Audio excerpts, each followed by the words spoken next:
Start कर लेते हैं जी। तिलावत और नात रसूल मकबूल सल्लल्लाहु अलैहि वसल्लम के बाद हम आज के सेशन की तरफ मूव करते हैं। आप सब कुछ लोग मुझे जानते होंगे, कुछ लोगों ने नई वर्चुअल एकेडमी के ऑफिशियल प्लेटफॉर्म से मेरा नाम सुन लिया होगा। Naimullah Farooqui, assistant education officer, school education department.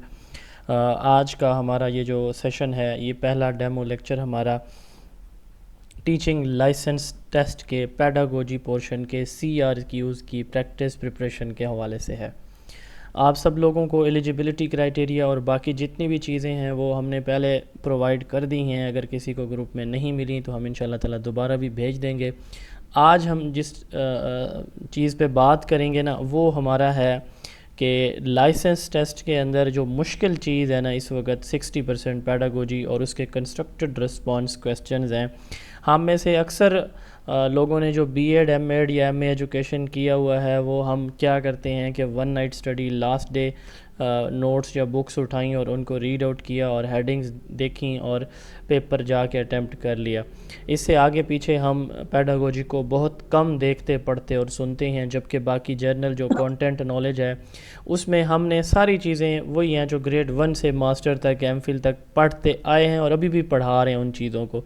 तो उनको अंडरस्टैंड करना या उनको पिक कर लेना वो इतना मुश्किल नहीं होता। और दूसरा एज हमें ये भी मिल रहा है वहाँ पे कि वो MCQs बेस्ड वो हमारी असेसमेंट होगी, टेस्ट होगा। 40 MCQs हैं, वो भी आसान है थोड़ा सा कि चले बंदा कुछ ना कुछ पढ़ा होता है तो गेस भी कर लेता है। यहाँ पे मुश्किल ये है कि कंस्ट्रक्टेड रिस्पॉन्स क्वेश्चन ख़ुद से आपने लिखना है किसी भी सिचुएशन के बारे में। यहाँ पे दो इश्यूज़ आते हैं। पहला इशू सबसे पहला ये होता है हमें कि हमारी इंग्लिश राइटिंग स्किल नहीं है, क्योंकि हमने कभी लिखने की प्रैक्टिस नहीं की। अच्छा, जिन लोगों की, ज़्यादातर लोगों का ये इशू नहीं है, कम लोगों का होता है। दूसरा मेजर इशू ये है कि हमने पेडागोजी को अंडरस्टैंड नहीं किया होता। और CRQs का टोटली ताल्लुक़ है अंडरस्टैंडिंग ऑफ द टॉपिक्स के साथ। अगर आपको टॉपिक की समझ आ गई है, आपके लिए लिखना बिल्कुल भी मुश्किल नहीं है। और अगर आपको टॉपिक का नहीं पता तो आपका CRQ इफ़ेक्टिव बन ही नहीं सकता।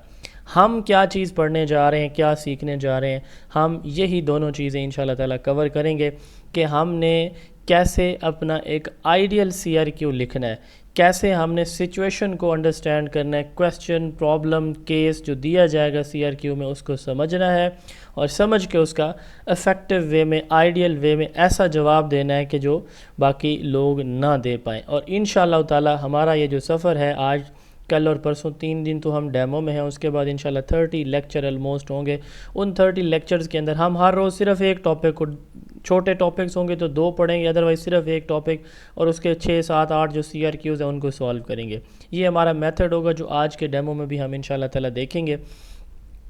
तो ये थोड़ा सा तारुफ था, बैकग्राउंड था CRQs का। तो परेशान नहीं होना, बहुत से लोगों के मैसेजेस आ रहे होते हैं कि सर मसला ये है कि हमने चूँकि पेडागोजी पहले पढ़ी नहीं है, या पढ़ी है तो हमने तो वो थ्योरी पढ़ी थी और उस वक्त तो ओपन यूनिवर्सिटी में ऐसे ऐसे पेपर दिया था, या फिर ये है कि कभी इसको टच नहीं किया, बुक्स नहीं देखी। तो अब ये जो सिलेबस है उन्होंने बहुत ज़्यादा कम्प्लेक्स सिलेबस दिया हुआ है, इतना आसान नहीं है। लेकिन हम इंशाल्लाह ताला इसको अंडरस्टैंड करेंगे और बहुत ज़्यादा इजी बनाने जा रहे हैं इंशाल्लाह ताला।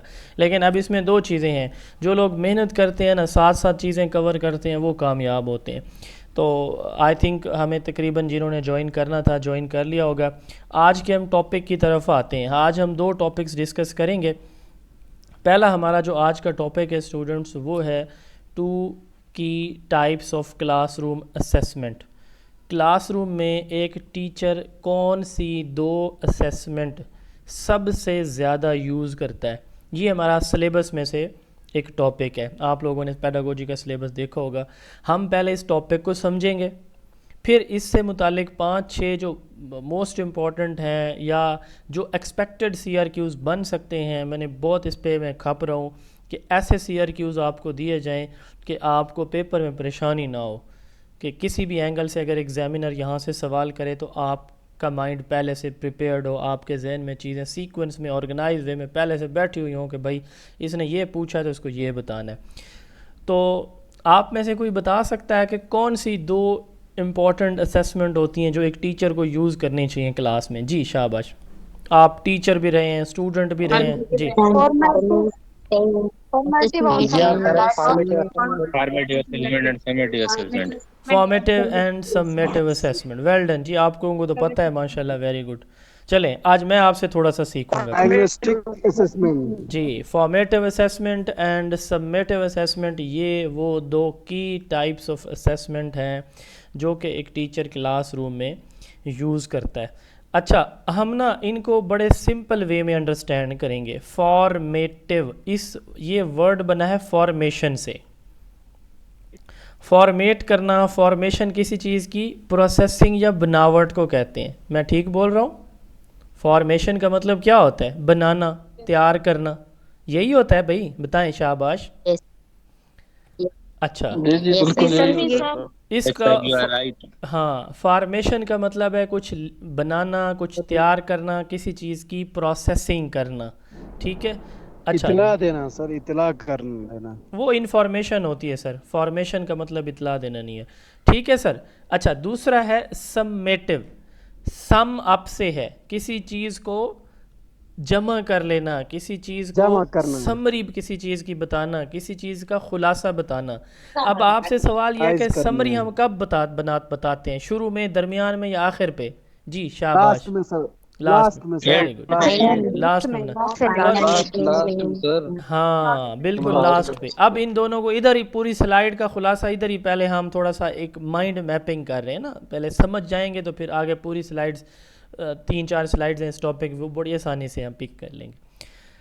फॉर्मेशन बनाने को कहते हैं, सबमिशन किसी चीज़ की समरी को कहते हैं, एंड को कहते हैं। अच्छा, अब इसकी 2-3 कॉमन लाइफ से मिसालें लेते हैं। कोई बंदा अपना घर बना रहा है, घर बनाने के दौरान अगर कोई चीज़ ऊपर नीचे होती है, कोई फीमेल खाना बना रही है, खाने के बनाने के दौरान उसको जो है वो जो वो उसमें जो उसकी रेसिपी है, कोई नमक मिर्च को मीठा है, वो कम ज़्यादा होता है, वो उसको ठीक कर सकते हैं। घर ख़राब बन रहा है, उसको ठीक किया जा सकता है, अभी ज़ेर तामीर है काम। जी शाबाश। अच्छा, खाना बनाने के दौरान, ये ख़वातीन बताएंगी, खाना बनाने के दौरान आप उसको टेस्ट करती हैं, क्यों करती हैं, क्या मकसद होता है? शाबाश, जल्दी जल्दी बताएंगे। अगर कोई भी कमी हो तो उसे फुलफिल कर सके। कुकिंग, हाँ कम या ज़्यादा तो नहीं है, कुकिंग ठीक तरह से हो रही है, मतलब ठीक उसमें हो गया। कुछ भी कमी तो नहीं है। हाँ अच्छा, कमी घर हो तो बन फिर हम गया, उसे सेट कर सकते ठीक है, हैं। घर बन गया, तो घर बनने के बाद हम क्या करेंगे, या खाना बन गया, बनने के बाद क्या करेंगे, उसमें सिर्फ इस वक्त यही देखेंगे कि यह खाना सही बना या गलत बना है। हम कहीं सफ़र पे जा रहे हैं तो सफ़र के दौरान कोई मुश्किलात आएंगी तो हम कोशिश करेंगे उनको कवर करने की, कोई चीज़ ज़रूरत है तो ले लेंगे वगैरह। जब पहुंच जाएंगे तो फिर हाल ही बताएंगे कि सफ़र कैसा गुजरा। अब हम इसको क्लासरूम में ले आते हैं। माइक प्लीज़ अपने ऑफ़ कर देंगे, आप सबसे रिक्वेस्ट है, प्लीज़ माइक ऑफ़ कर देंगे। ये माइक मुझे बार बार ऑफ़ करने पड़ेंगे, तो उससे बेहतर है कि आप लोगों से रिक्वेस्ट है कि जो है ना, इसमें डिस्टरबेंस ना हो, आप लोग भी सही समझे, मैं भी अच्छी तरह पढ़ाता रहूँ। अच्छा, बात हम कर रहे थे, अब क्लासरूम में लेकर आते हैं इसी चीज़ को। एक टीचर लेक्चर स्टार्ट करता है, स्टार्ट करने से लेकर, पहले की बात नहीं कर रहा, स्टार्ट करने से पहले का लफ्ज़ मैंने नहीं बोला, स्टार्ट करने से लेकर एंड करने तक जितने भी वो सवाल जवाब करता है ना, वो कहलाती है फॉर्मेटिव असेसमेंट। ड्यूरिंग होती है ये किसी चीज़ की बना, अब बच्चे वो टीचिंग लर्निंग करा रहा है, वो ड्यूरिंग है, ठीक है। जैसे आप खाना बनाने के दौरान, आप तो टीचिंग के दौरान जब वो सवाल जवाब बच्चों से करता है, through out the lecture continuous होती है ये, शुरू से एंड तक, ठीक है। तो वो जो सवाल जवाब करता है, इस सवाल जवाब को फॉर्मेटिव असेसमेंट कहा जाता है। इस सवाल जवाब को हम क्या कहते हैं? फॉर्मेटिव असेसमेंट बोलते हैं। अच्छा, अब जब उसने पढ़ा लिया, पढ़ाने के बाद अब वो ये चेक करेगा कि भाई मैं अब इस वक्त जो मैं आपसे सवाल कर रहा हूँ, ये सारे फॉर्मेटिव क्वेश्चनिंग है, फॉर्मेटिव असेसमेंट है। अब पढ़ाने के बाद जब एक टीचर सवाल करेगा अपनी क्लास में अपने बच्चों से, तो वो समराइज़ करना चाह रहा होगा कि ये मेरे बच्चों ने कितना पिक किया या नहीं किया। पढ़ाने के दौरान वो जो सवाल करेगा ना, उन सवालों का मकसद क्या होगा? सिर्फ एक ही मकसद होगा कि क्या मेरे बच्चे अंडरस्टैंड कर पा रहे हैं, समझ रहे हैं मेरी बात को, या नहीं समझ रहे तो मैं सादा कर दूंगा बात को, मेथड चेंज कर लूँगा, ठीक है, उनको फीडबैक दूंगा कि नहीं बेटे ऐसे नहीं ऐसे है। तो ये होती है फॉर्मेटिव। और सबमेटिव अचीवमेंट देखने के लिए होती है कि आज के लेक्चर से मेरे बच्चों ने मुझसे कितना सीखा है, दोनों का डिफरेंस, बेसिक डिफरेंस क्लियर हो गया सबको? हाँ जी भाई, शाबाश, बोलें जी, किसी को कोई कंफ्यूजन? यस क्लियर है सर, एक दफा दोबारा रिपीट कर दें। अच्छा, फॉर्मेटिव सर असेसमेंट नहीं। सर टीचर जी, सर टीचर और स्टूडेंट के दरमियान जितने भी सवालात हैं, कोई इन सबको फॉर्मेटिव कहते हैं। नहीं नहीं, इन सब को नहीं कहते। मैंने कहा कि पढ़ाने के दौरान जितने भी सवाल करते हैं वो फॉर्मेटिव होते हैं। पढ़ाने से पहले वाले डायग्नोस्टिक होते हैं। प्रोसेस। हाँ, पढ़ाने से पहले वाले सर तो मैं डायग्नोस्टिक। कहती सुन हूँ ले, कि सुन टीचर ले ना, सुने ना, सवाल पूछा, सुने। अब टीचर सवाल पूछता है, वो सवाल तो शुरू में भी पूछता है, दरमियान में भी। माइक ऑफ कर दें प्लीज़, बहुत ज़्यादा डिस्टर्बेंस है। शुरू में भी पूछता है, दरमियान में भी पूछता है, एंड पे भी पूछता है। सवाल तो टीचर सारे कर रहा है। अब यहाँ पे फ़र्क आ जाएगा। शुरू करने से पहले जो सवाल करेगा डायग्नोस्टिक होंगे। शुरू करने के बाद जितना वो पढ़ा रहा है, टॉपिक शुरू किया, टॉपिक एंड कर दिया। पढ़ाने के दौरान जो सवाल करेगा वो फॉर्मेटिव है। पढ़ाने के बाद एंड पे जो सवाल करेगा वो सबमेटिव है। ठीक है, अब फॉर्मेटिव की बात करते हैं। सबसे पहले दोबारा इनको भी हम, वो तो ये समरी देखिए ना, अभी इनको डिस्कस करने जा रहे हैं। फॉर्मेटिव सवाल कब किए जाते हैं? 3-4 बातें हैं फॉर्मेटिव की, याद हो गई हैं तो फॉर्मेटिव असेसमेंट पे लिखना जितना आप चाहेंगे लिख सकते हैं। सबसे पहली बात यह है कि फॉर्मेटिव क्वेश्चन कब किए जाते हैं या असेसमेंट कब की जाती है? ड्यूरिंग इंस्ट्रक्शन की जाती है, टीचिंग के दौरान। अच्छा, ये तो हो गई, समझ आ गई भाई, ड्यूरिंग टीचिंग है। क्यों की जाती है भाई? टीचर क्यों पूछता है सवाल? इसलिए पूछता है कि अपने बच्चे की लर्निंग को अंडरस्टैंड कर सके कि क्या, यानी मॉनिटर कर सके कि क्या उसका बच्चा उसकी बात पिक कर रहा है, समझ रहा है, अंडरस्टैंड कर रहा है या नहीं कर रहा। तो दूसरा पॉइंट क्या आ गया? पहला तो ड्यूरिंग लेक्चर है या इंस्ट्रक्शन है, दूसरा बच्चे की अंडरस्टैंडिंग को मॉनिटर करने के लिए। अब फ़र्ज़ करें समझ नहीं आ रही तो टीचर क्या करेगा? आगे पढ़ाता जाएगा। एक बच्चा गलत जवाब देता है, Teacher will modify the teaching method. एक बच्चा सवाल गलत बताता है तो टीचर उसको कहेगा नहीं बेटा इसका ये जवाब। एक तो प्लीज़ माइक अपने ऑफ, खाने बच्चों को खिलाएं लेकिन माइक ऑफ करके खिलाएं भाई प्लीज़। और बहुत आ रहा है। हाँ, तो माइक ऑफ नहीं कर रहे ना, पढ़े लिखे हैं आप सब माशाल्लाह, फिर ऐसे डिस्टर्ब होंगे बाकी सब लोग। जिसका माइक ऑन है उसे तो नहीं पता ना। अच्छा, माइक ऑफ करें प्लीज। एक तो ड्यूरिंग इंस्ट्रक्शन हमने कहा, दूसरा मॉनिटर स्टूडेंट्स लर्निंग। अब लर्निंग जब वो सवाल करेगा ना, हाँ जी बेटा आपको समझ आई है फॉर्मेटिव, जैसे मैंने अभी आपसे पूछा कि भाई फॉर्मेटिव और सबमेटिव क्लियर हुआ, किसी ने कहा कि जो सवाल पूछते हैं सारे ही फॉर्मेटिव है। मैंने फौरी फीडबैक दिया, मैंने कहा नहीं बच्चे ऐसा नहीं है, बल्कि जो दरमियान में वो सवाल पूछेगा वो फॉर्मेटिव, पहले वाले और होते हैं, आखिरी वाले और होते हैं। इसको कहते हैं फीडबैक। तो तीसरा काम क्या हो गया कि टीचर फीडबैक देता है फौरी तौर पर। चौथा और आखिरी काम वो होता है टीचिंग लर्निंग की इम्प्रूवमेंट। फॉर्मेटिव असेसमेंट का, जैसे हमने कहा कि खाना पकाने के दौरान आप टेस्ट करते हैं तो उसकी इम्प्रूवमेंट लाने के लिए आप कर रहे होते हैं। इन द सेम वे हम अक्सर घरों में ख़वातीन चेक खुद भी करती हैं, साथ वालों को भी करवाती हैं, जी मेरा रोज़ा है या आप टेस्ट कर लें आपको कैसा लग रहा है। तो वो फीडबैक देने लेने के लिए होता है। उसमें सारे इस काम का एक ही मकसद होता है इम्प्रूवमेंट, कि हम टीचिंग लर्निंग के अंदर इम्प्रूवमेंट लें जैसे हम खाने के अंदर लाने की कोशिश कर रहे होते हैं। तो 4 काम हो गए। फॉर्मेटिव ड्यूरिंग टीचिंग होती है, बच्चे की लर्निंग को मॉनिटर करने के लिए होती है, उसको फीडबैक देने के लिए होती है ताकि टीचिंग लर्निंग को इम्प्रूव किया जा सके। ठीक हो गया। अब यही इसके करैक्टर यहाँ पे अलग भी लिखे हुए हैं कि ये ड्यूरिंग द लेक्चर है। इससे बच्चे की स्ट्रेंथ और वीकनेसेस आइडेंटिफाई होती हैं कि बच्चों को कौन सी बात हमारी समझ आ रही है, कौन सी नहीं आ रही। ठीक है, इसके लिए हम कौन कौन से मेथड यूज़ करते हैं? क्विज़ को ले लेते हैं, ठीक है, बच्चों के को पेयर बना लेते हैं, बच्चों को कोई टास्क दिया है, फिर लिखो, उसको ऑब्ज़र्व करेंगे आप। ठीक है, स्टूडेंट एक दूसरे से सवाल जवाब करेंगे, एक दूसरे के सवाल जवाब पे फीडबैक रिव्यू देंगे। पीयर कहते हैं क्लासमेट को। तो स्टूडेंट एक दूसरे से सवाल जवाब करके एक दूसरे को फीडबैक देंगे। तो इन सारी चीज़ों का सिंगल फोकस है, मैंने कहा कि एडजस्टमेंट इन इंस्ट्रक्शन और इम्प्रूवमेंट इन इंस्ट्रक्शन। ठीक हो गया। ज़बानी सवाल आप कर सकते हैं, मिसाल के तौर पर जैसे मैं अभी आप लोगों से ओरल क्वेश्चन पूछ रहा हूँ, आप कोई टेस्ट दे सकते हैं, बोर्ड पे लिखवा सकते हैं, नोटबुक पे लिखवा सकते हैं, डायरी पे लिखवा सकते हैं। स्टूडेंट के पेयर बना के, ग्रुप बना के एक दूसरे को उनको कहें कि भाई एक दूसरे का ये सवाल है, आप उसका चेक करो, वो आपका करे, ये पीयर असेसमेंट है। आप ऑब्जर्वेशन कर सकते हैं, टास्क दिया आप खुद क्लास में रेंडमली मूव करके देखेंगे कौन सही लिख रहा है गलत लिख रहा है। कोई कॉन्सेप्ट मैप बनवा सकते हैं इधर बोर्ड पे बुला के या नोटबुक के ऊपर के जो आज हमने कहा वो उसको समरी उसकी बना के दो, मैप बना के दो। भाई ये होती है फॉर्मेटिव असेसमेंट। ये कब होती है? शुरू से लेकर एंड तक, लेकिन लेक्चर को शुरू करने से के बाद, लेक्चर शुरू करने से पहले नहीं। अब यहाँ पे मैं आपको समझाता हूँ शुरू करने से पहले से क्या मुराद है। फ़र्ज़ कर लेते हैं कि हमारा टॉपिक है इन्वायरमेंट, हमने बच्चों को माहौल पढ़ाना है आज, ठीक है। हम क्या करते हैं, मैं क्या करूँगा, मैं बच्चों से पूछूंगा कि बेटा आज आते हुए आपने माहौल के कंपोनेंट्स पढ़ाने ना, माहौल और उसके अज्जा आज मैंने पढ़ाना है, इन्वायरमेंट एंड इट्स कंपोनेंट्स। मैं उनसे पूछता हूँ बेटा आज आप आते हुए आपने क्या क्या देखा है, 5-5 चीज़ों के नाम लिखें। अब सारे बच्चे ना जो उनके जहन में आएगा वो 5-5 चीज़ों के नाम लिखेंगे, ठीक हो गया।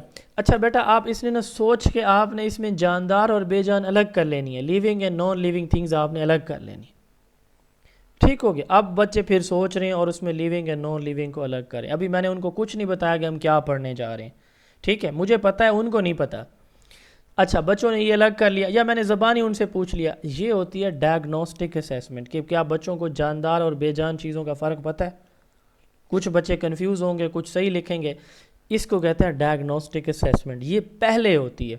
अब मैंने टॉपिक लिया, मैंने कहा बच्चों आज हम पढ़ने जा रहे हैं इन्वायरमेंट और इन्वायरमेंट के कंपोनेंट। कोई भी जानदार उसके इर्द गिर्द जो चीज़ें हैं वो इसका इन्वायरमेंट कहलाती हैं।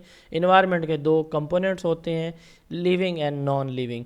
जो किस ने लिविंग लिखी हैं वो लिखवा दे, मैं आगे शुरू हो जाऊंगा मैं, ठीक हो गया। अब ये जो टॉपिक लिखने के बाद जो मैंने सवाल जवाब शुरू कर दिए ना, ये फॉर्मेटिव है। अब मैंने सारा टॉपिक एंड कर लिया, पढ़ा दिया। पढ़ाने के बाद बस बच्चों ये आज का हमारा टॉपिक था, ठीक है। तो अब जो है ना वो कल मैं आपसे इसका टेस्ट लूँगा, आपने ये चीज़ें करके आनी है। चलें अब मैं ये चेक करना चाहता हूँ कि कितने बच्चों को क्या क्या सही समझ आई है, क्या समझ नहीं। तो मैं एंड पे कुछ क्वेश्चन फिर करूँगा। उन क्वेश्चंस को हम सबमिटिव क्वेश्चंस कहते हैं। ये कब होते हैं? And of the lecture lesson होते हैं। कब होते हैं? एंड ऑफ द इंस्ट्रक्शन होते हैं। इसका काम होता है इवेलुएट करना। आप जब खाना बना लेते हैं, खाना बनाने के बाद एक तो ये ना ड्यूरिंग वाला, खाना बनाने के बाद आप किसी को चेक करवाते हैं कि ये हमारा खाना आज कैसे बना है। तो वो जब कहता है कि अच्छा बना है या बुरा बना है तो उसका मकसद क्या होता है जी? उसका मकसद क्या होता है बताने का? खाने की क्वालिटी को असेस करना, यही होता है कि बहुत अच्छा बना है, टेस्टी है, बड़ा डिलीशियस है, बड़ा मज़ेदार है, लजीज है। ये क्वालिटी चेक करनी होती है, क्वालिटी होती है। फीडबैक भी मिल हाँ सकता फीडबैक है लेना, उसको, जो लास्ट में मिलेगा वो फीडबैक। हाँ फीडबैक क्वालिटी चेक है बेसिकली वो, कि हमारा खाना कितना अच्छा बना या कितना बुरा बना। इसी तरह पूरे लेक्चर के बाद जब आप बच्चे से सवाल करते हैं, आप अपनी असेसमेंट कर रहे होते हैं कि आपकी टीचिंग की कितनी क्वालिटी थी, ठीक है। Assessment that takes place at the end of the learning period, इसमें हम ये देखते हैं कि क्या बच्चे ने सीखा। टू इवेलुएट स्टूडेंट लर्निंग, क्या बच्चे ने आज उसको इन्वायरमेंट और उसके कंपोनेंट के बारे में पता था या नहीं पता, ठीक है। To evaluate student learning at the end of the instructional period, ये कब होती है? सबसे पहले देखें एंड पे होती है, जब इंस्ट्रक्शन आप कंप्लीट कर लेते हैं। इसका मकसद क्या होता है? इफेक्टिवनेस और अचीवमेंट चेक करना। इफेक्टिवनेस से क्या मुराद है? कितने बेहतर तरीके से आप, अब देखें ना, आप टीचर हैं, आपने पूरा लेक्चर बच्चों को पढ़ा दिया, पढ़ाने के बाद आप सवाल करते हैं, बड़े अच्छी तरह से आपने पढ़ाया, बड़े खुश हैं कि आज मेरी बच्चियाँ बच्चे वो बड़े खुश हैं, बड़े अट्रैक्टिव और अटेंटिव होकर उन्होंने मेरा लेक्चर लिया। अब आप करते हैं 3 सवाल बच्चों से, कोई भी जवाब नहीं देता, आपका लेक्चर इफेक्टिव रहा जी? शाबाश। नहीं सर, नो बिल्कुल नहीं। आपने 3 सवाल आपने पहला सवाल किया, पूरी क्लास ने हैंड रेज कर दिए। क्या मतलब है इसका? क्या मतलब हुआ कि सबको समझ आ गई है, इफेक्टिव है, ठीक है ना जी। तो इससे हम स्टूडेंट अचीवमेंट देखते हैं ये। अच्छा अब इनका डिफरेंस यहाँ तक आपको क्लियर हो गया। ये एक लेक्चर की मैंने आपको मिसाल दी है कि एक लेक्चर में जो करते हैं उसमें फॉर्मेटिव और सबमेटिव में क्या फ़र्क है। अब अगर कोई आपसे यूं पूछे कि भाई आपने 6 महीने बच्चों को पढ़ाया, तो फिर उस 6 महीने में फॉर्मेटिव असेसमेंट कौन सी होगी और सबमेटिव कौन सी होगी? अब हम दूसरे एंगल से इसको देखने जा रहे हैं, ठीक है। अब इसको यूँ समझ लें कि आपके पास एक सेमेस्टर है या एकेडमिक ईयर है।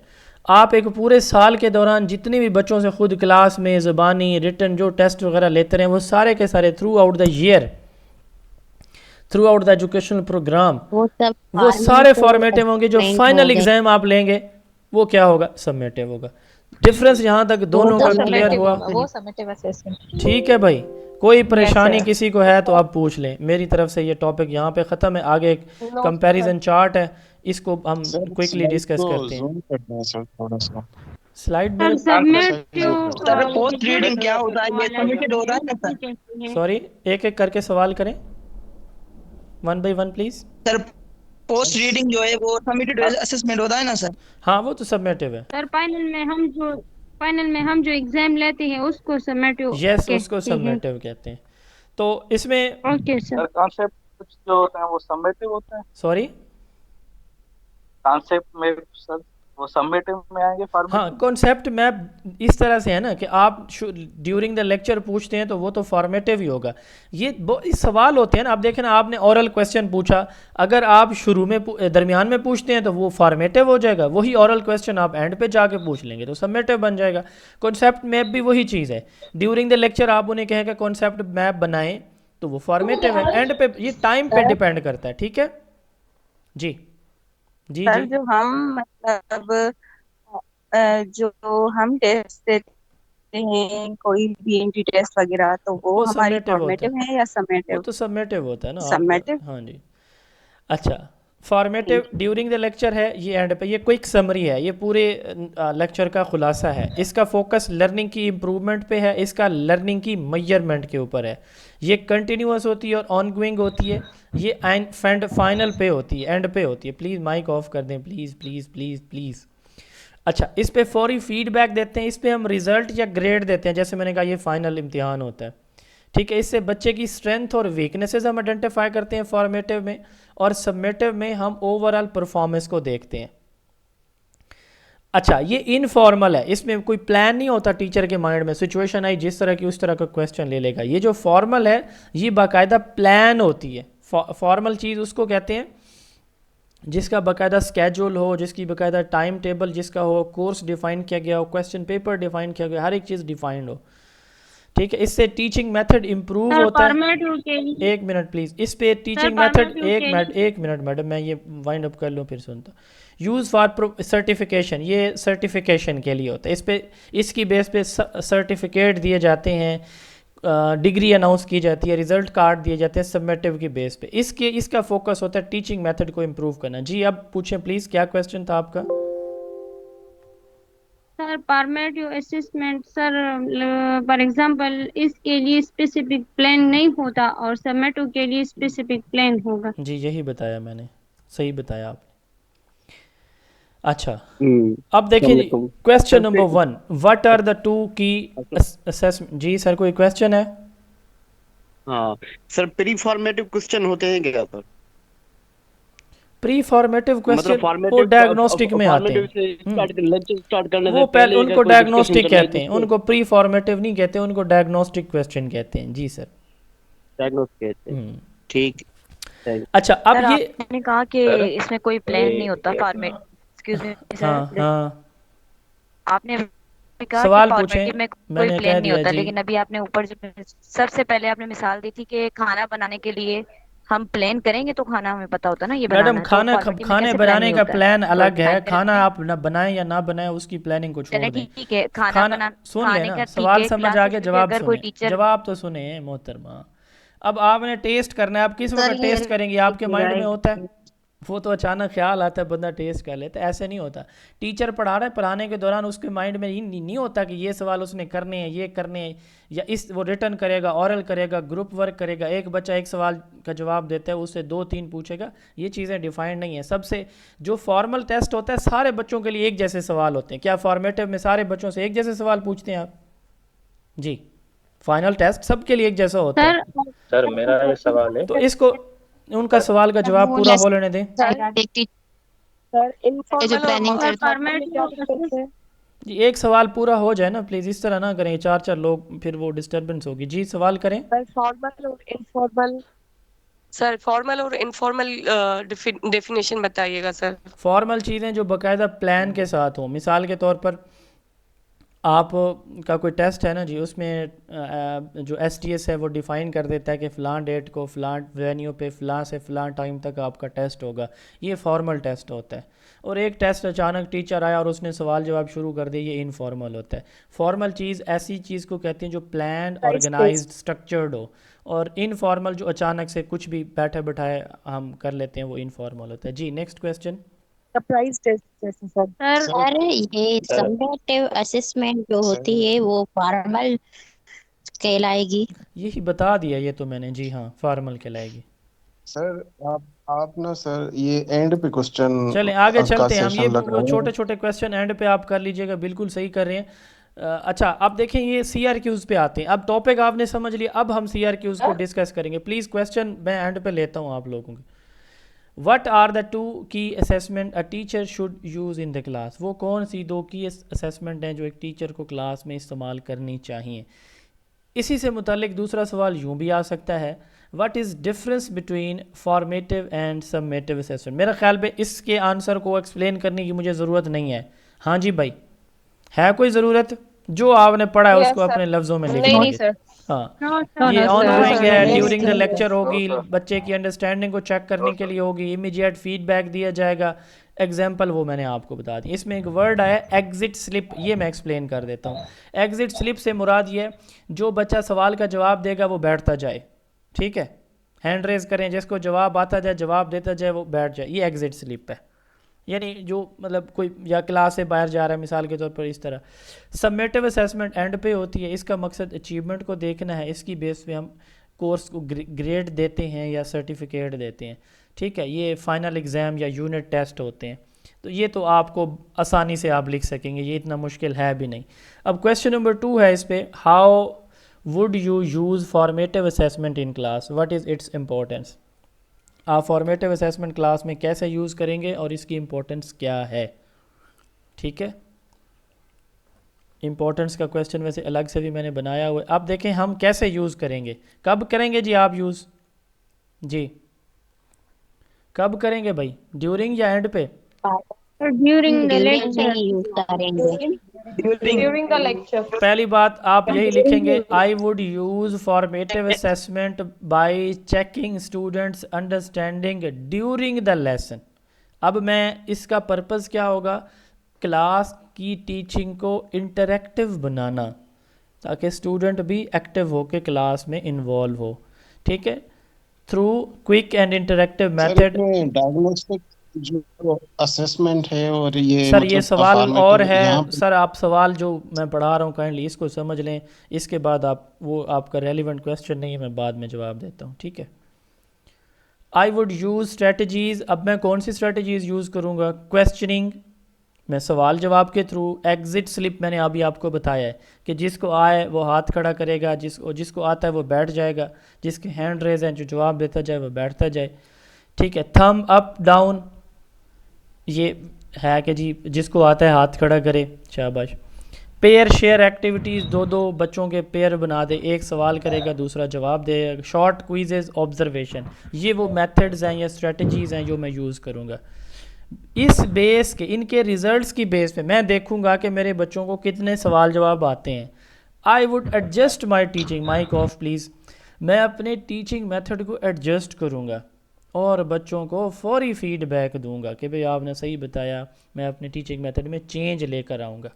जहाँ पे ज़रूरत होगी मैं अपने बच्चों को एक्स्ट्रा सपोर्ट दूंगा, ठीक है। इससे लर्निंग मेरी बच्चों की बेहतर हो जाएगी, टीचिंग बेहतर हो जाएगी। बस ये है जी, I would use formative assessment in the class. जी सर अब सवाल करें। सवाल करने का माजरत के साथ ये तरीका होता है कि एक बंदा एक लाइन उसने एक टॉपिक की बता दी है, अब दरमियान में आप थोड़ा सा इररेलेवेंट सवाल करेंगे तो वो रिदम टूट जाता है, ठीक है। आपके जो भी क्वेश्चन है आप पूछें, आपको अलाउड है, बट थोड़ा सा टाइमिंग का ख्याल आप लोगों ने करना है। हमारा ये क्वेश्चन है, हाँ सर ये उनका सवाल जो लेक्चर डायग्नोस्टिक कितने का टाइम पूछ तक रहे थे, होंगे? जो डायग्नोस्टिक का पूछ रहा था उनका क्या क्वेश्चन है? जी सर पूछें, क्या मसला था, अब पूछें जी प्लीज़। सर ये लेक्चर कितने मैडम उनको टाइम सवाल तक पूरा होंगे? होने दें प्लीज़, उनको सवाल का जवाब दे दूं, आपको देता हूं। जी सर क्या पूछ रहे हैं? सर इसमें क्वेश्चन यही था जी, आवाज़ आपकी ब्रेक हो रही है सर। डायग्नोस्टिक और सर यहाँ पे ओवरलेप नहीं हो जाती तो सर डायग्नोस्टिक हम कैसे ओवरलैप नहीं होती। मतलब मैंने आपको बड़े सिंपल सी एग्जांपल दिया डिफरेंशिएट इन्वायरमेंट की, और उसमें मैंने बताया कि आपने लेक्चर स्टार्ट करने से पहले जो सवाल पूछे हैं, टॉपिक बोर्ड पे नहीं लिखा अभी, उससे पहले जो सवाल जवाब करेंगे वो डायग्नोस्टिक हैं। लेक्चर टॉपिक लिखा, लेक्चर स्टार्ट कर रहे हैं, उसके बाद वाले सारे फॉर्मेटिव हैं। वो आपने एनवायरनमेंट वाली एग्जांपल सुनी थी अभी जो थोड़ी देर पहले मैंने दी है? जी सर ठीक हाँ, हो गया उसको सर। थोड़ा सा। सर मेरा क्वेश्चन है। सर ये लेक्चर से जो पहले सर लेक्चर स्टार्ट होने से पहले जो हम क्वेश्चन करते हैं ये तो मोटिवेशन हो गए ना सर। मोटिवेशन नहीं होती। मोटिवेशन का मतलब ये नहीं होता, इसमें होता है हम बच्चे की प्रिपरेशन करते हैं, तो डायग्नोस्टिक का मतलब प्रिपरेशन करना है। वो डायग्नोस्टिक असेसमेंट हम अलग से टॉपिक है, उसको अलग से पढ़ेंगे। आज हमारा वो टॉपिक नहीं है, सिर्फ मैंने बताया है कि आप ओवरलैप ना हो, कंफ्यूज ना हो, ठीक है जी। आगे चलें। सर मेरा सर क्वेश्चन है। सर हम क्वेश्चन मेरा है। सर एक्सक्यूज मी जी, लेक्चर के रिकॉर्डिंग सर ग्रुप में भेजी जाएगी। लेक्चर की रिकॉर्डिंग मिलेगी। सवाल मैं कहता हूँ सर आपके मैं मेरा एंड पे लेता क्वेश्चन हूँ। है। जी प्लीज़, जी पूछें।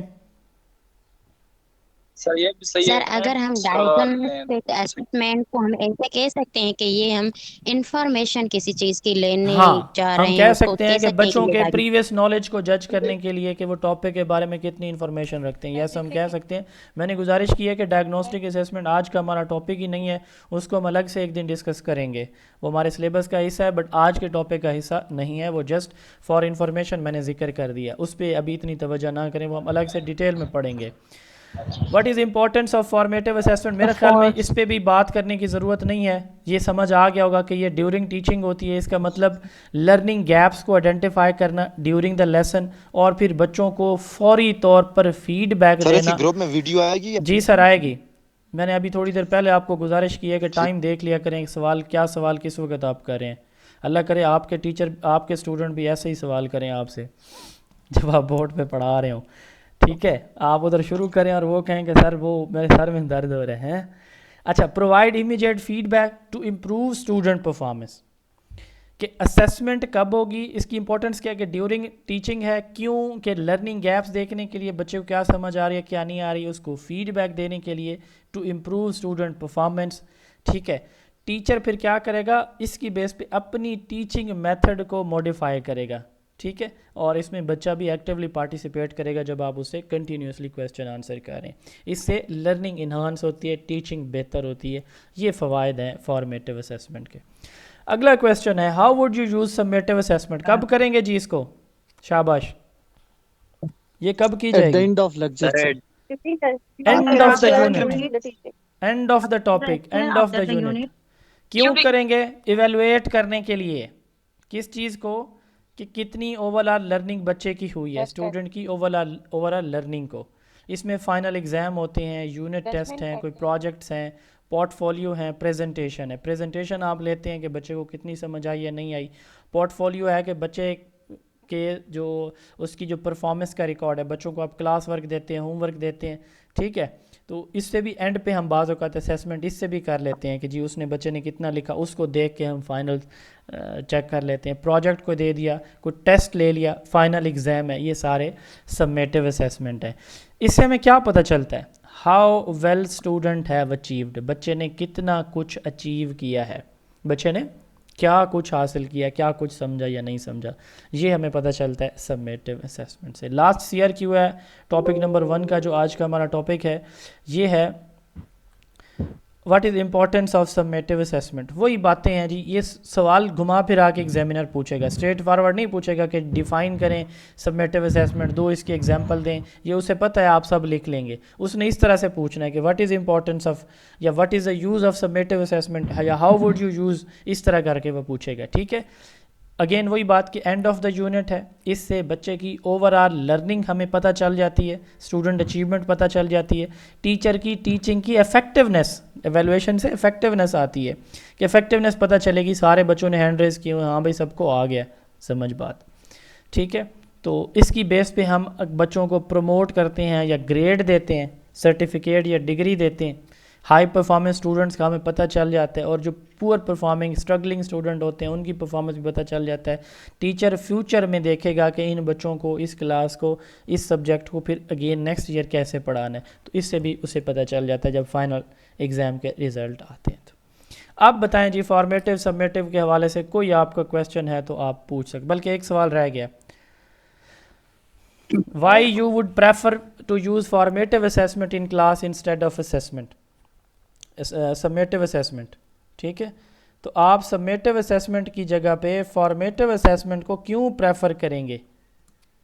विच assessment is more important, formative और सबमेटिव? दूसरा, यानी एक ही सवाल दो तरह से, लर्निंग इम्प्रूव हो सकती है। सादा सी, फॉर्मेट असेसमेंट अच्छी है सबसे। हाँ बड़ी सादा सी बात है, आप खाना बना रहे हैं, खाने बनाने के दौरान चेक नहीं किया। हमें पता चल जाएगा ना कि बच्चा कितना सीखा है, कितना उसको समझ आया बच्चे को, तो हम उसको बेहतर हाँ। तरीके से या और किस तरीके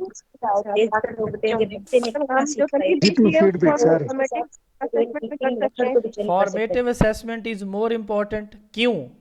क्योंकि इससे हमें अंडरस्टैंडिंग पता चल जाती है बच्चे की। सर हाँ, फीडबैक देने के लिए बच्चे की लर्निंग को इम्प्रूव हम कर सकते हैं ड्यूरिंग टीचिंग। अब पूरा लेक्चर पढ़ा दिया, आपने सवाल नहीं पूछा, एंड पे जब जाके सवाल पूछा एक बच्चा भी नहीं बता रहा, अब आपके इस सवाल करने का क्या फ़ायदा?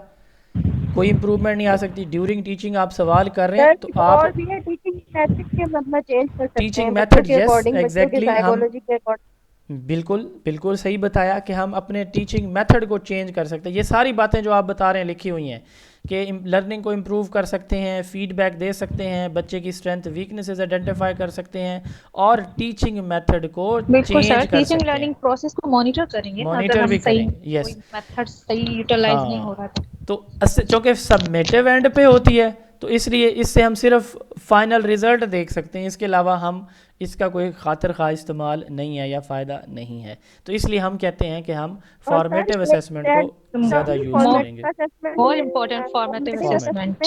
बच्चा अलर्ट हो जाता है कि टीचर हमसे जो कुछ पढ़ा रहा है, टीचर वो हमसे पूछेगा, तो वो नेक्स्ट जो भी है वो अलर्ट होके सुनेगा, ताकि टीचर मुझसे पूछेगा। अगर टीचर ड्यूरिंग लेक्चर पूछता कुछ नहीं है तो बच्चे को टेंशन नहीं होती, वो फिर रिलैक्स होता है। लेकिन अगर बार बार हम क्वेश्चनिंग करेंगे तो उनको पता है अलर्ट होके पढ़ेंगे। बिल्कुल, बच्चा अटेंटिव और अट्रैक्टिव बैठा है, ये भी हमने आंसर में ऐड किया एक पॉइंट। तो आंसर जब आपने लिखना है ना, अब ये देखें ना, यस फीडबैक जो दोनों टीचर और स्टूडेंट दोनों को मिल जाते। अब ये सारी जो आंसर लिखा हुआ है ना, इसके अंदर ना वो सारी बातें लिखी हैं जो आपने बताई हैं, लेकिन बड़ी कंप्रीहेंसिव वे में आपने भी ऐसे ही लिखनी है। हम आपकी इंशाल्लाह ताला जब हमारा रेगुलर सेशन स्टार्ट होगा ना, ये नहीं होगा कि मैंने पढ़ा दिया, आपने पढ़ लिया, बात ख़त्म। नहीं, हम आपकी हर रोज़ सबमेटिव असेसमेंट करेंगे। फॉर्मेटिव तो ड्यूरिंग लेक्चर होती रहेगी, सबमेटिव असेसमेंट करेंगे। वो पता कैसे करेंगे? आपको ये तो सॉल्व फॉर्म में दिए जाएंगे, ये तो आपको साथ गिवन होंगे। इसके अलावा 2-3 हर टॉपिक के डेली भी आपको 1-2 CRQs प्रैक्टिस के लिए दिए जाएंगे हर टॉपिक के। एडिशनली हम जैसे ही एक चैप्टर मुकम्मल करेंगे एक वीक के बाद, तो आपको उस पूरे चैप्टर के जो मोस्ट इम्पॉर्टेंट 10 हैं वो जो आपको पढ़ाए गए होंगे वो भी होंगे, जो नहीं पढ़ाए गए होंगे वो भी होंगे। ठीक है, सारे अगर आपको पढ़ा देंगे तो फिर असेसमेंट नहीं हो पाएगी, आप तो वैसे ही वो लिख लेंगे, कॉपी कर लेंगे।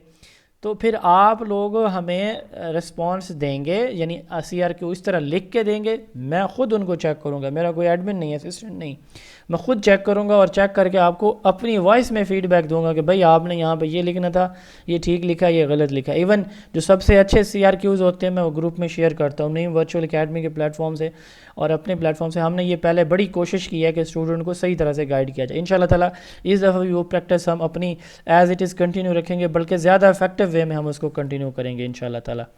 तो अब अगले टॉपिक की तरफ हम आते हैं। बड़ा शॉर्ट सा टॉपिक है अगला हमारा, पढ़ लें जी या रहने दें? काफ़ी है जी।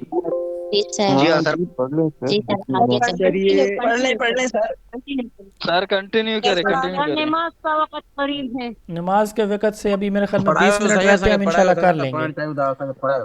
अच्छा सुने जी, आप थोड़ा से आपसे गुजारिश है कि थोड़ा सा आप सबसे रिक्वेस्ट है, थोड़ा सा एक्सप्लेन करो। एक्सप्लेन किस चीज़ को? मैं कर रहा हूँ, टॉपिक तो एक्सप्लेन कर रहा हूँ मैं अपने। हाँ मेरी एक्सक्यूज मी सर, 40 मिनट्स का लेक्चर काफी है। तो कितना टाइम हो गया? 40 मिनट्स का लेक्चर काफी। हाँ अभी तो 36 है। अच्छा चले, नहीं वो 36 में ये भी है कि 4 हमने, मिनट्स है। हाँ हमने वो पहले 10 मिनट तिलावत वगैरह इंट्रोडक्शन में भी लगाया है ना। अच्छा सुने जी, जी हम 40 मिनट का लेक्चर होगा, एक टॉपिक होगा, सुन लें आप लोगों के जो क्वेश्चन है वो आप एंड पे करेंगे, तो हम इंशाल्लाह 5 से 7 मिनट में इस टॉपिक को बहुत अच्छी तरह से अंडरस्टैंड करने जा रहे हैं।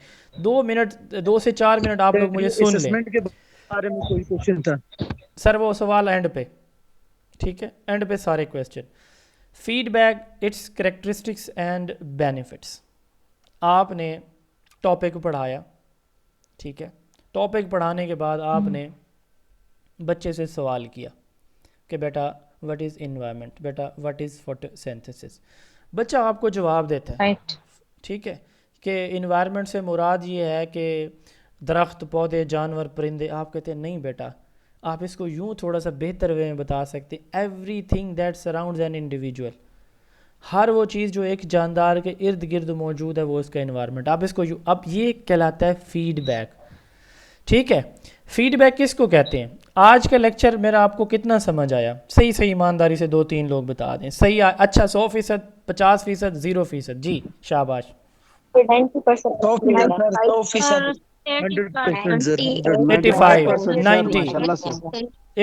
90, 100, 0 वाला भी होता है। चले, थैंक यू सो मच। 100% ही आए आपने सिर्फ। डिस्टर्बेंस हो रही है भाई। Thank you, thank you. अब इसको कहते हैं फीडबैक। सर आपने 2 टॉपिक से लगा रहे हैं। इसको आप मुझे फीडबैक दे रहे हैं मेरी टीचिंग का। ओके सुने प्लीज़, अब आप मुझे फीडबैक दे रहे हैं मेरी टीचिंग का। अब मैं जब आपसे सवाल कर रहा था ना, मुझसे किसी ने कहा कि सर वो जो सारे क्वेश्चन फॉर्मेटिव होते हैं, मैंने कहा नहीं, पहले वाले डायग्नोस्टिक हैं, दरमियान वाले फॉर्मेटिव हैं, एंड वाले सब। ये मैंने उनको फीडबैक दिया था, ठीक है। किसी ने कहा कि जी वो हमें फॉर्मेटिव और डायग्नोस्टिक में ओवरलैपिंग हो रही है, फिर मैंने उनको अगेन एक्सप्लेन किया, ये मेरा फीडबैक था उसकी मिसअंडरस्टैंडिंग पे। फीडबैक किसको कहते हैं? वो इन्फॉर्मेशन जो क्वेश्चन के बाद, कोई टास्क देने के बाद एक टीचर बच्चे को देता है। ये वो कमेंट्स, वो इन्फॉर्मेशन होती है जो एक टीचर प्रोवाइड करता है, ठीक है, उनकी परफॉर्मेंस के अबाउट, उनके अंडरस्टैंडिंग के अबाउट, कि उन्होंने क्या समझा, क्या सही जवाब दिया या गलत दिया। इसको फीडबैक कहते हैं। अब इससे 2 फ़ायदे होते हैं। पहला फ़ायदा ये होता है कि बच्चे की स्ट्रेंथ और वीकनेसेस आइडेंटिफाई हो जाती हैं कि इसको समझ आई है या नहीं आई, ठीक है, एक तो ये फ़ायदा। दूसरा फ़ायदा ये है कि टीचर उनको उसकी अंडरस्टैंडिंग की बेस पे गाइड कर सकता है। अब टीचर अगर किसी बच्चे से सवाल उसने नहीं पूछा, उसकी मिसअंडरस्टैंडिंग एज इट इज़ उसके माइंड में कायम है, उसे नहीं पता समझ लगी चीज़। अब टीचर ने उसको फीडबैक, सवाल ही नहीं पूछा, फीडबैक ही नहीं मिला, तो उसकी वो कन्फ्यूजन एज इट इज़ रह जाएगी। ये हमारे साथ ऐसे होता रहा है कि हम शर्माते रहें और वो बात जहन में हज़म नहीं हुई, और टॉपिक और चैप्टर ख़त्म हुआ और कोर्स ख़त्म हो गया और सेमेस्टर साल गुजर गया और आज तक वो चीज़ें नहीं याद हुई।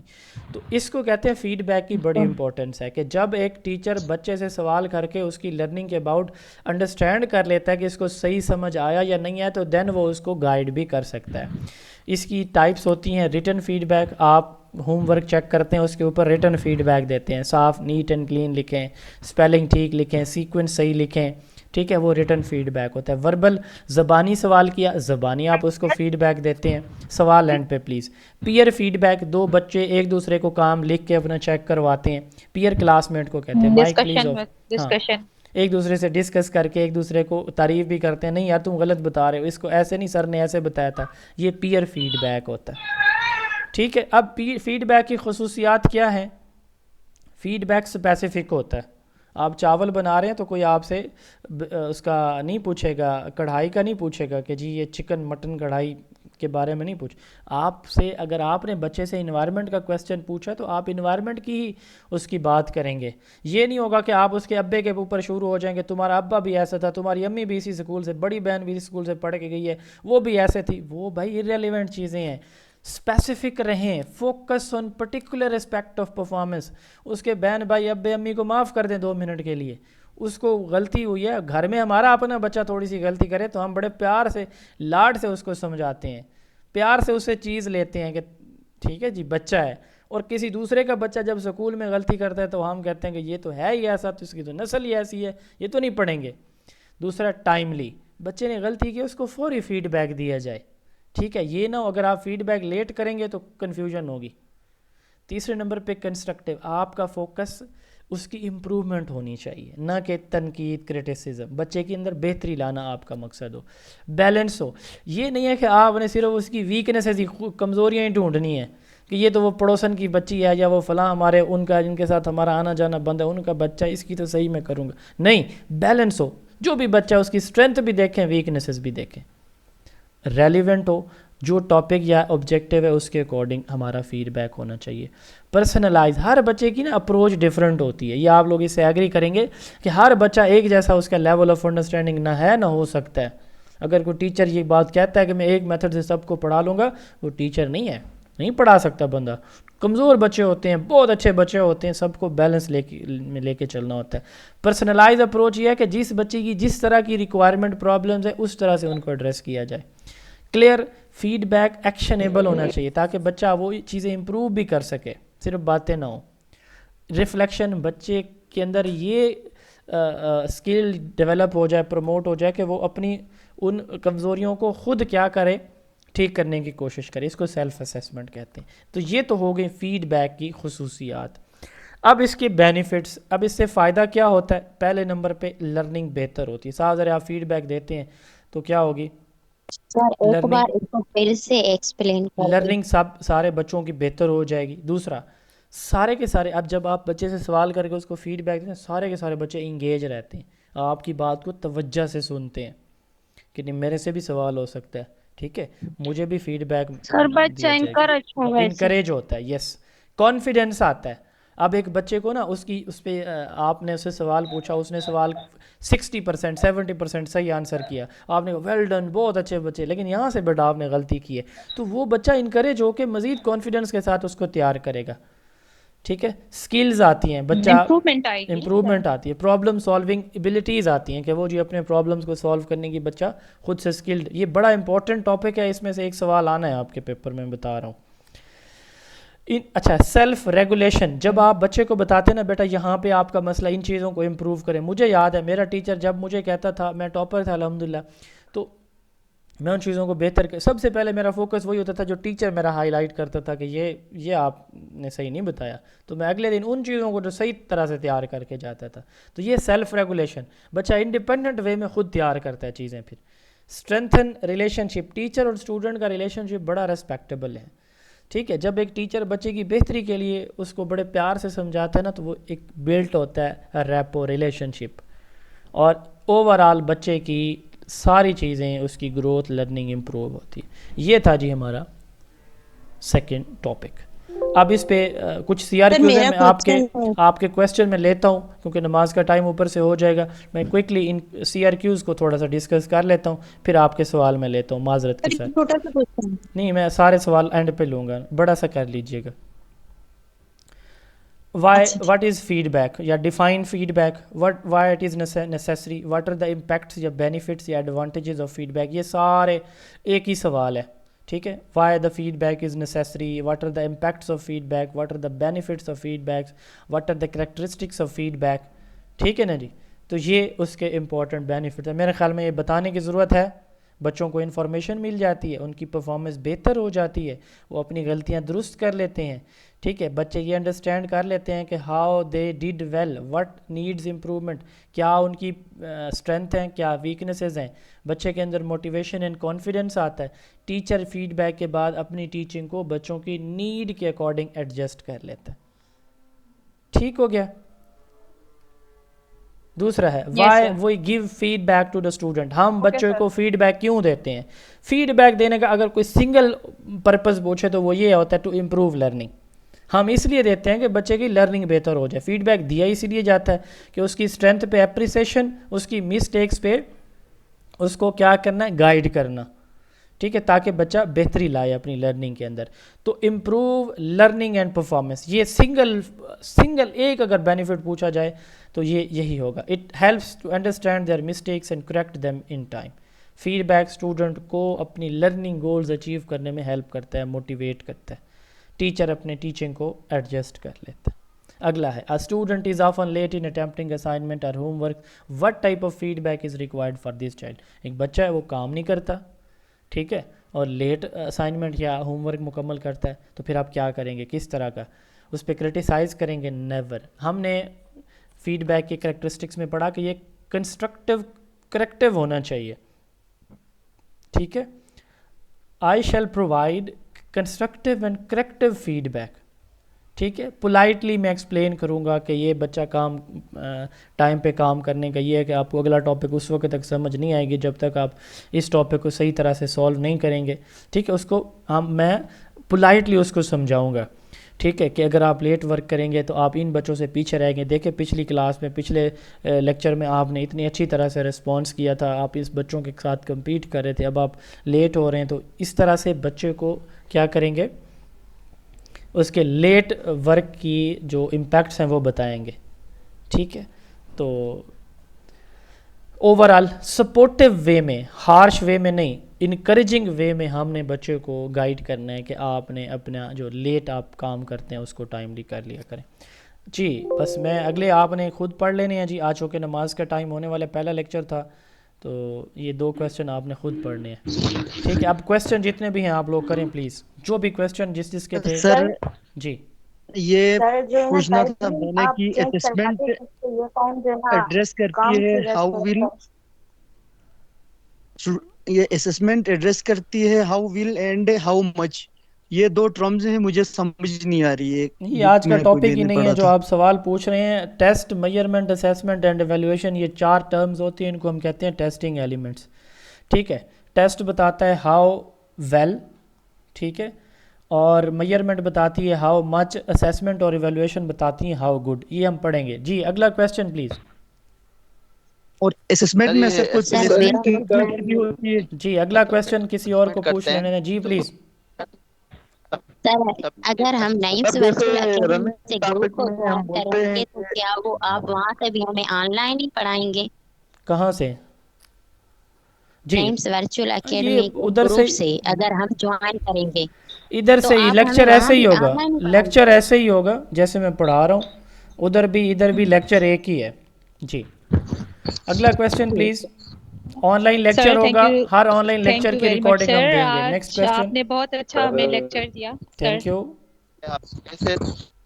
जी। Question please. सर हमने बीएड किया लेकिन इतना नहीं सीखा जितना इतनी शॉर्ट टाइम में आपसे बहुत कुछ सीखा। Thank you. इंशाल्लाह पूरे सेशन में आप माहिर तालीम हो जाएंगे इंशाल्लाह ताला। नहीं वर्चुअल एकेडमी के प्लेटफॉर्म से, जोन ऑफ एजुकेशन से इंशाल्लाह ताला जी। अगला क्वेश्चन प्लीज। ये जो मेरी तारीफ है ये इंशाल्लाह ताला मैं उस वक्त आपके मुंह से सुनूंगा जब हमारा कोर्स मुकम्मल हो जाएगा। एक लेक्चर, वो जो बाजार में जाते हैं ना फ्रूट्स लेने के लिए, रेडी वाला आगे आगे कौन से फ्रूट लगाता है जी? सर हाँ आज खुश ना हो, ये आगे वाले फ्रूट्स ना देखें। इंशाल्लाह ताला ऐसे ही खुश होंगे, अल्लाह ताला मदद करेंगे, ऐसे खुश होंगे आप सब इंशाल्लाह ताला। तो आप सबके साथ हैं हम इंशाल्लाह ताला। अगला क्वेश्चन पूछें जी। मेरी तारीफें मैं एंड से फीडबैक में लेता होता हूँ। सर एक्सक्यूज मी, मेरी बात हाँ जी बोलें बोलें बोलें। जैसे अभी आपने रनिंग टॉपिक में सर बोला कि ये क्वेश्चन पेपर में आएगा, हम भी बच्चों की अटेंशन गेन करने के लिए या ये डेमो क्लास कितने दिन के होंगे सर? लाने के लिए बोलते हैं कि ये आएगा क्वेश्चन में एग्जाम्स में, ये फीडबैक में या ये सर किस में आता है? ये बेसिकली अटेंशन के उसमें क्या लेना कि बच्चे आप उनकी अटेंशन को एब्जॉर्ब करना चाहते होते हैं, अट्रैक्ट करना चाह रहे होते हैं अपने स्टूडेंट को, ऑडियंस को, कि वो तवज्जो से सुने, ठीक है। ये मोटिवेशन के कॉन्टेक्स्ट में आप लोग समझ लें। सर डेमो 3 दिन है, किसी ने डेमो का पूछा 27, 28 और 29 अप्रैल। अगला सवाल। सर मैं पूछ रही थी आपसे कि आपने 1 दिन का डेमो दिया हमें, 3 दिन डेमो। सर मैं कहती हूँ कि आप कल से बस क्लास स्टार्ट कर दें, डेमो वेमो में ये ऐसे फजूल की क्वेश्चनिंग होती रहेगी, क्योंकि हमें सीक्वेंस में सब्जेक्ट वाइज क्लास चलेगी तो सारे हर क्वेश्चन चीज क्लियर सीक्वेंस हो में होगी। डोंट वरी इंशाल्लाह ताला हम कराएंगे। बहुत से लोग बाद में ऑब्जेक्शन रेज करते हैं, पहले दिन तो हमने बड़ा अच्छा पढ़ाया था, तो दूसरे तीसरे दिन अब तो 3 दिन अच्छी तरह तसल्ली कर लें। अल्लाह हाफिज जी। और कोई सवाल जी किसी ने? शाबाश जी। एक्सक्यूज मी सर, अगली दफा अगर